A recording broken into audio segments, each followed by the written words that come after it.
নমস্কার, আমি বোধসত্ত্ব খান চলে এসেছি সহজ শেয়ার বাজারের আরেকটি নতুন এপিসোড নিয়ে। প্রিয় বন্ধুরা, আশা করি সবাই ভালো আছেন এবং সুস্থ আছেন। আজকে 9 জানুয়ারি আমরা দেখতে পেয়েছি নিফটিতে প্রায় 160 পয়েন্টের মতন কারেকশন এসছে, সেন্সেক্সে মোটামুটি 500 পয়েন্টের মতন কারেকশন এসছে, অর্থাৎ নিফটিতে 0.69% কারেকশন, সেন্সেক্সে 0.6% কারেকশন।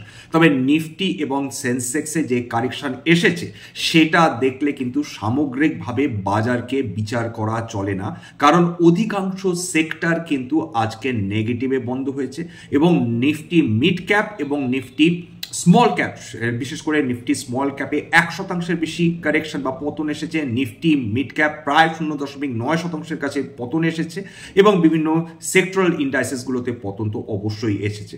এবং সেক্টর স্পেসিফিক যদি দেখেন সেখানে কিন্তু বিভিন্ন সেক্টরের দুর্বলতা লক্ষ্য করা গেছে। সেটা কি ব্যাংকিং বলুন, কি মেটালস বলুন, কি কনজিউমার ডিউরেবলস বলুন, কি ইলেকট্রিক্যালস বলুন, সমস্ত সেক্টরে কিন্তু আমরা দুর্বলতা দেখেছি। তার মানে কি এটা বোঝাচ্ছে যে সামগ্রিকভাবে বাজার দুর্বল হয়ে পড়েছে? এইটা বলাটা ভীষণ ডিফিকাল্ট, কারণ এই মুহূর্তে এমন কোনো ট্রিগার নেই যার ফলে মার্কেট নার্ভাস হতে পারে। প্রথম কথা, আপাতত একটা স্থিতাবস্থা রয়েছে, এইটুকুনি বলা যেতে পারে।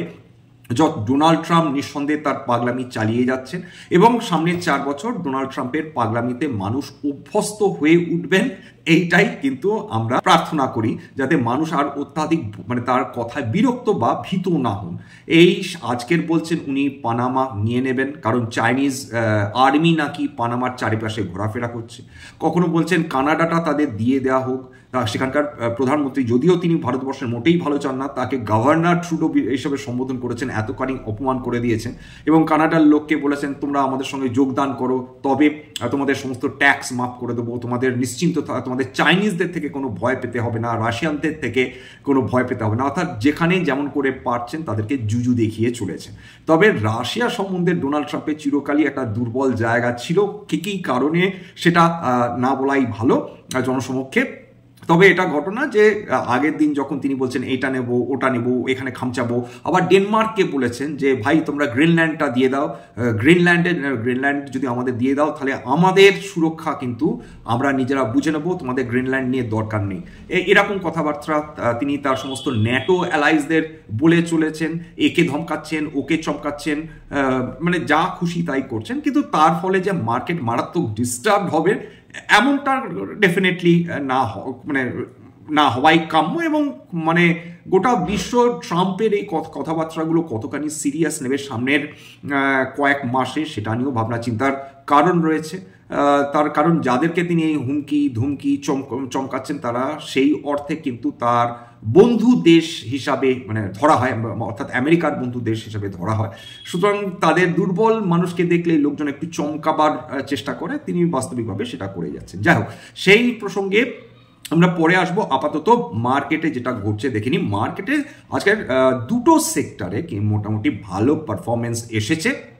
একটা হচ্ছে কেমিক্যাল সেক্টর, প্রায় সমস্ত যত কেমিক্যাল কোম্পানিজ রয়েছে তারা আজকে হঠাৎ করে দারুণভাবে উজ্জীবিত হয়ে উঠেছে, স্পেশালি এসআরএফ এবং নবীন ফ্লোরিন। সেটা কেন তারা এত উজ্জীবিত হয়ে উঠলো সেটা নিয়ে একটা আলোচনা।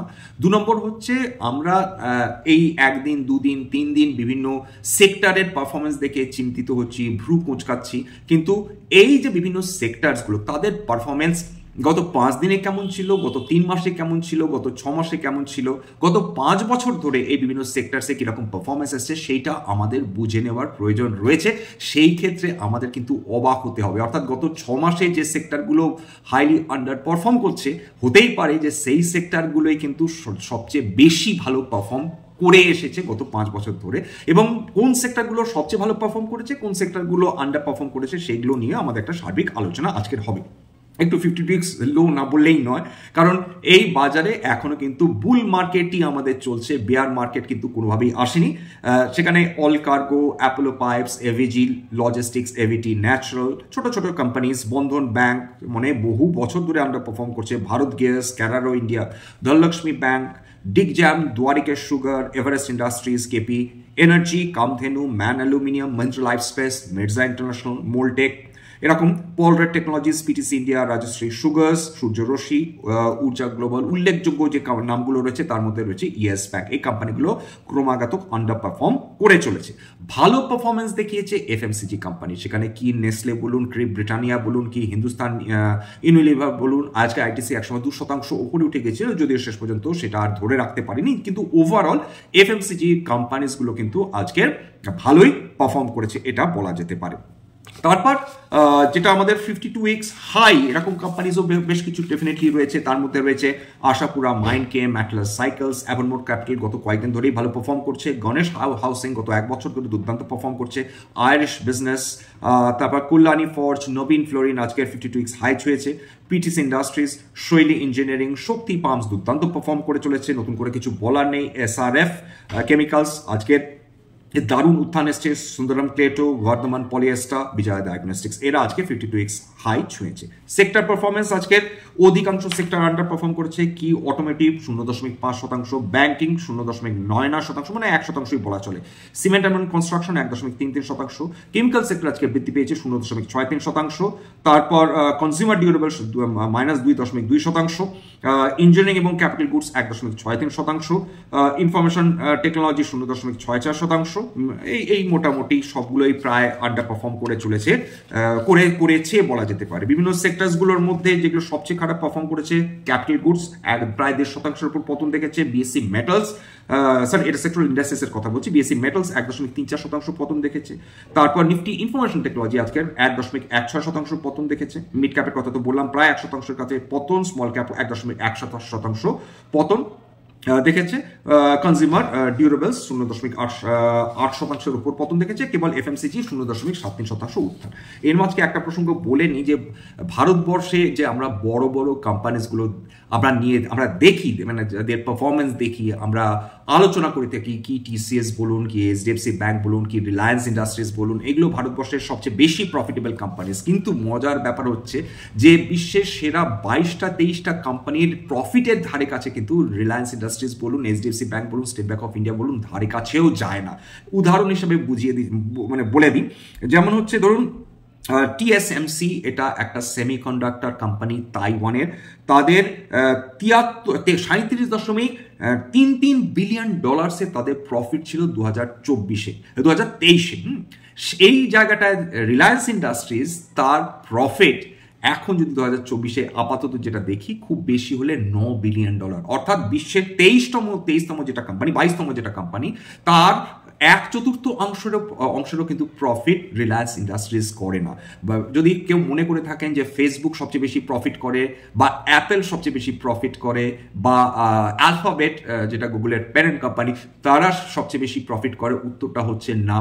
বিশ্বের সবচেয়ে বড় প্রফিটেবল কোম্পানি হচ্ছে Saudi Aramco petroleum company, $247.43 billion 2023-এ তারা প্রফিট করেছিল, অর্থাৎ রিলায়েন্স ইন্ডাস্ট্রিজের লিটারালি বলা যেতে পারে প্রায় 30 গুণ, আমি ভুল করেছি, প্রায় 30 গুণের বেশি প্রফিট কিন্তু সৌদি আরামকো করে দেখিয়েছে 2023-এ। আপনারা যে অ্যাপেল নিয়ে এত হইচই করেন, সেটা তার ঠিক সৌদি আরামকোর অর্ধেকও নয়, প্রায় 40% প্রফিট, $114.3 বিলিয়ন। এছাড়া বার্কশায়ার হাথাওয়ে, ওয়ারেন বাফেটের কোম্পানি, $100.3 বিলিয়ন। এছাড়া মাইক্রোসফট রয়েছে 4 নম্বরে, $95.03। এছাড়া মাঝখানে যেগুলো রয়েছে সেগুলো অধিকাংশই কিন্তু বিভিন্ন চাইনিজ কোম্পানি, হয় পেট্রোলিয়াম কোম্পানি, নয় তাদের ব্যাংকিং বা ফিনান্সিয়াল কোম্পানিজ। এছাড়া ফেসবুক যেটা, সেটা বিশ্বের 23তম company in terms of profitability. হ্যাঁ, এনভিডিয়া যেটা রয়েছে, এনভিডিয়া তারও নিচে রয়েছে, অর্থাৎ এনভিডিয়াও কিন্তু মানে এই বিশ্বের প্রথম 22টা কোম্পানির কিন্তু ইন টার্মস অফ প্রফিটেবিলিটি আসে না। হ্যাঁ, যদি ওটা সবচেয়ে বড় মার্কেট ক্যাপিটালাইজেশন রয়েছে বিশ্বে এই মুহূর্তে এনভিডিয়ার, এবং টেসলাও কিন্তু এত প্রফিট, সাধারণত টেসলারও কিন্তু এখানে কোনো নাম আমি দেখতে পাচ্ছি না। অর্থাৎ বিশ্বের যে মেজর কোম্পানিজগুলো, সেইগুলো যে মানে আমাদের চমকে দেওয়ার মতন ক্ষমতা রাখে, যে আমাদের যে ধারণা যেগুলো চোখের সামনে রয়েছে তার থেকে এরকম বহু কোম্পানি রয়েছে যারা অনেক অনেক বেশি, যেমন টয়োটা, তারা ফেসবুকের থেকে বেশি প্রফিট করে, টিএসএমসি থেকে বেশি প্রফিট করে। এছাড়া bank of China $40.52 billion profit ছিল। এবার চলে আসি যে সেক্টর, যে অংশটা নিয়ে আমাদের মনে হয় আলোচনা করার প্রয়োজন রয়েছে, সেক্টর পারফরমেন্স আমাদের বোঝা উচিত, কারণ সেক্টর রোটেশন হতে থাকে। কখনো কোনো সেক্টর খুব ভালো পারফর্ম করবে, কোনো সেক্টর একদম বসে যাবে। যেরকম কেমিক্যাল সেক্টর 2021 থেকে লিটারলি 2021, 22, 23 প্রায় 3 বছর কোনো প্র্যাকটিক্যালি কোনো পারফরমেন্সই দেখায়নি। সেটা আজকের উত্থান দেখলেও মানে এইগুলো সমস্ত আজকের মানে তারা ধরে রাখবে, এই উত্থান কতটা ধরে রাখবে সেটা কিন্তু বলা মুশকিল। যেরকম কেমিক্যাল সেক্টরটা আজকে আলোচনা করিনি সেক্টর পারফরমেন্সে যাওয়ার আগে, যেরকম নবীন ফ্লোরিন আজকে 9.49% বৃদ্ধি পেয়েছে। তারপর এসআরএফ আজকে 13.74% বৃদ্ধি পেয়েছে। ইন্ডো অ্যামিনস 5.44%, ফোসেকো ইন্ডিয়া 5.05%, বালাজি অ্যামিনস 7.71%, তারপর কেমকম স্পেশালিটিস খুব ছোট কোম্পানি 3.4%, বিএএসএফ ইন্ডিয়া 1.62%, ডায়ামিনস কেমিক্যালস এটাও ছোট কোম্পানি 1.87%, দীপক ফার্টিলাইজার 1.54%, গণেশ বেনজোস্পেয়ার 4.5%। এছাড়াও অসংখ্য কেমিক্যাল কোম্পানিজ যারা আজকের কিন্তু ভালো পারফর্ম করেছে। এবং এদের ভালো পারফরমেন্সের পেছনে কিন্তু যে কারণটা রয়েছে, যেটা কারণ হিসেবে ধরা হচ্ছে, সেটা কিন্তু হতে পারে যে আমেরিকাতে একটা কোম্পানি রয়েছে যার নাম হচ্ছে আই গ্যাস। তারা রেফ্রিজারেন্ট দুটো গ্যাস রয়েছে, একটার নাম হচ্ছে R32 এবং একটার নাম হচ্ছে R25, যেটার প্রোডাকশন ভারতবর্ষে করে থাকে কিন্তু এই দুটো কোম্পানি এসআরএফ এবং নবীন ফ্লোরিন। এবং তার ফলে তারা 200% অবধি তাদের গ্যাসের দাম, প্রতি কিলো গ্যাসের দাম বাড়িয়ে দিয়েছে 200% অবধি। এবং বলা হচ্ছে যে যদি $1 প্রত্যেক কিলোগ্রাম গ্যাসের দাম বাড়ে, সেক্ষেত্রে এই কোম্পানিটা এসআরএফ এর এবিটা সেটা বৃদ্ধি পেতে পারে 260 কোটি টাকা অবধি। এবং নবীন ফ্লোরিনের এবিটা সেক্ষেত্রে দাম বৃদ্ধি, তাদের এবিটা বৃদ্ধি হতে পারে 77 কোটি তাদের টাকা অবধি। এবং সেটা কোন গ্যাস সম্বন্ধে বলা হচ্ছে? R32 refrigerant.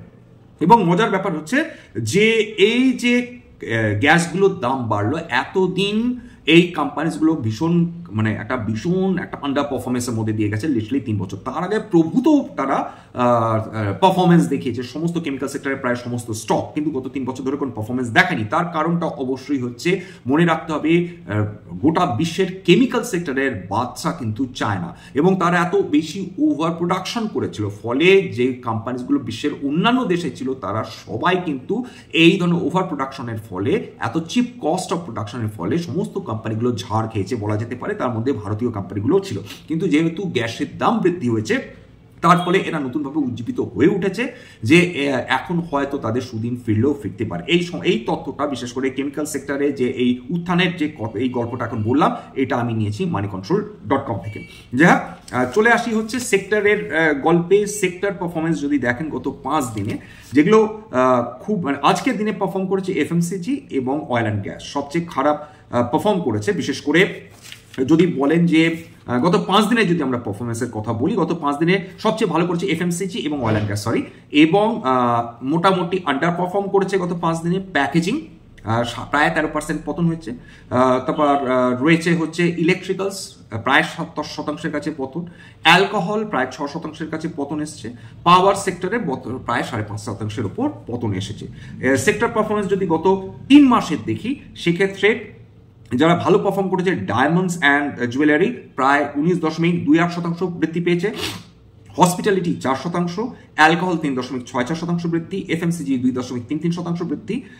এবং যদি আন্ডার পারফরমেন্সের দিক থেকে দেখেন, সেখানে প্লাস্টিক প্রোডাক্টস আন্ডার পারফর্ম করেছে 13.73%, পাওয়ার সেক্টর আন্ডার পারফর্ম করেছে 11.14% পতন, শিপ বিল্ডিং 10.77% পতন, এবং ম্যানুফ্যাকচারিং এবং মেটালস এন্ড মাইনিং সেগুলো 10% উপর পতন দেখেছে। সেক্টর পারফরমেন্স যদি গত 6 মাসের যদি পারফরমেন্স দেখেন, সেক্ষেত্রে আউট পারফর্ম করেছে ডায়মন্ড অ্যান্ড জুয়েলারি প্রায় 12.5%, হসপিটালিটি প্রায় 12.5%, অ্যালকোহল প্রায় 4.5%, টেক্সটাইলস 3%-এর উপর পারফর্ম করেছে, আউট পারফর্ম করেছে diamond and jewelleries 2.81%। Under perform সেই প্লাস্টিক প্রোডাক্টস প্রায় 24% পতন, ট্রেডিং 16.5% পতন, রিটেলিং 16.5%-এর কাছাকাছি পতন, ইন্ডাস্ট্রিয়াল গ্যাসেস 16%-এর কাছাকাছি পতন, এবং মেসেলেনাস 14%-এর কাছাকাছি পতন। গত 5 বছরে খেয়াল করে দেখুন, এখানে তো তাও 6 মাস অব্দি কোন কোন সেক্টর আন্ডার পারফর্ম করেছে, কোন কোন সেক্টর আউট পারফর্ম করেছে সেগুলো আমরা বুঝে গেছি। কিন্তু গত 5 বছরের সেক্টর পারফরমেন্স শুনলে অবাক হবেন, একটা সেক্টর এমন নেই যেটা আন্ডার পারফর্ম করেছে। এবং যদি বলা যেতে পারে যে গত 5 বছরে কোনো আউট পারফরমেন্স তো নেই, কিন্তু যে সেক্টরগুলো আউটস্ট্যান্ডিং পারফরমেন্স করেছে সেটা কিন্তু দেখার মতো। তার মধ্যে রয়েছে হচ্ছে শিপ বিল্ডিং 1817.77% বৃদ্ধি পেয়েছে, প্রায় 18 গুণ বৃদ্ধি পেয়েছে গত 5 বছরে। ট্রেডিং 756.24% বৃদ্ধি পেয়েছে। ইলেকট্রনিক্স 735.42% বৃদ্ধি পেয়েছে। তারপর চলে আসছি এভিয়েশন 533.52% বৃদ্ধি পেয়েছে। ক্যাপিটাল গুডস 510.07% বৃদ্ধি পেয়েছে। আবার রিটায়ার করছি, কোনো আন্ডার পারফর্মিং সেক্টরে নেই গত 5 বছরে। তার মানে এটা দাঁড়াচ্ছে over a long period of time, short period of টাইমে যে কোনো সেক্টর আন্ডার পারফর্ম করতেই পারে, কোনো সেক্টর আউট পারফর্ম করতেই পারে, কিন্তু over a longer period of time যদি আমরা দেখি সেক্ষেত্রে বেটার চান্সেস রয়েছে দীর্ঘমেয়াদী বিনিয়োগকারীদের জন্য যে তারা যদি কোনো সেক্টরে কোনো ভালো ফান্ডামেন্টালি ভালো কোম্পানি হোল্ড করে থাকেন, হতে পারে 1 বছর 2 বছর 3 বছর সেটা আন্ডার পারফর্ম করলো, কিন্তু over a long period of time এই সেক্টরগুলো কিন্তু আলটিমেটলি যদি ভালো হয় তাদের তাদের আন্ডারে থাকা কোম্পানিজগুলো ফান্ডামেন্টালি তারা কিন্তু নিশ্চিন্তভাবে একটা না একটা সময় ফিরে আসবেই। কারণ অর্থনীতির ধর্মই এটা, কখনো অর্থনীতি খুব ভালো করবে, কখনো অর্থনীতি খুব খারাপ পারফর্ম করবে, কখনো অর্থনীতি সাইডওয়াইজ মানে কোনো সেই অর্থে নিউট্রাল পারফরমেন্স দেখাবে, কিন্তু এর মধ্যেই বিভিন্ন সেক্টরস তারা পথ খুঁজে নেবে ফর পারফরমেন্স। বিভিন্ন কোম্পানিজ বিভিন্ন সেক্টরের অন্তর্গত মানে যে কোম্পানিজগুলো রয়েছে তারা কিন্তু সুযোগ সুবিধা বুঝে নিজের মতন পারফর্ম করবে। হ্যাঁ, এটা হতেই পারে কখনো দারুণ একটা লং টার্ম পারফরমেন্সের পরে তারা বেশ কয়েক বছর তারা চুপচাপ থাকতে পারে, কিন্তু over a very long period of time usually fundamentally ভালো কোম্পানিজ যদি তারা রেভিনিউ ইনক্রিজ করে, যদি তারা সেলস ইনক্রিজ করে, তাহলে যদি তাদের মাথার উপর মানে অত্যাধিক ঋণ না থাকে, সেক্ষেত্রে এই কোম্পানিজগুলো ইউজুয়ালি আউট পারফর্ম করে থাকে, বা বিভিন্ন সেক্টরস কিন্তু ইউজুয়ালি আউট পারফর্ম করে থাকে। তবে কোনো সেক্টর মানে নিয়মিত হারে দীর্ঘদিন ধরে আউট পারফর্ম করবে এটা হয় না, কোনো শুধু ভারতীয় বাজার কেন, বিশ্বের কোনো বাজারেই এটা হয় না। কখনো এই সেক্টর পারফর্ম করবে, কখনো ওই সেক্টর পারফর্ম করবে, কখনো কোনো সেক্টর ভীষণভাবে খুব মানে খারাপ করবে, কখনো কোনো সেক্টর বহু বছর ধরে চুপচাপ থাকবে, কিন্তু ওভারঅল কিন্তু এক একটা সাইকেলে এক একটা সেক্টর পারফর্ম করে। কখনো বেয়ার মার্কেটে মানে কখনো বুল মার্কেটে একটা সেক্টর পারফর্ম করবে, কখনো অন্য বুল মার্কেটে অন্য একটা সেক্টর পারফর্ম করবে। অর্থাৎ এই যে বুল মার্কেটে যে সেক্টরসগুলো আউটস্ট্যান্ডিং পারফরমেন্স দেখিয়েছে, নট নেসেসারি তারা পরের মানে বুল মার্কেটে গিয়েও কিন্তু তারা আউটস্ট্যান্ডিং পারফরমেন্স করতেই পারে, কিন্তু ইউজুয়ালি যেটা দেখা যায় সেক্টর কিন্তু রোটেশন হতেই থাকে, এটা কিন্তু আমাদের বুঝতে হবে। যাই হোক, এখানেই শেষ করব।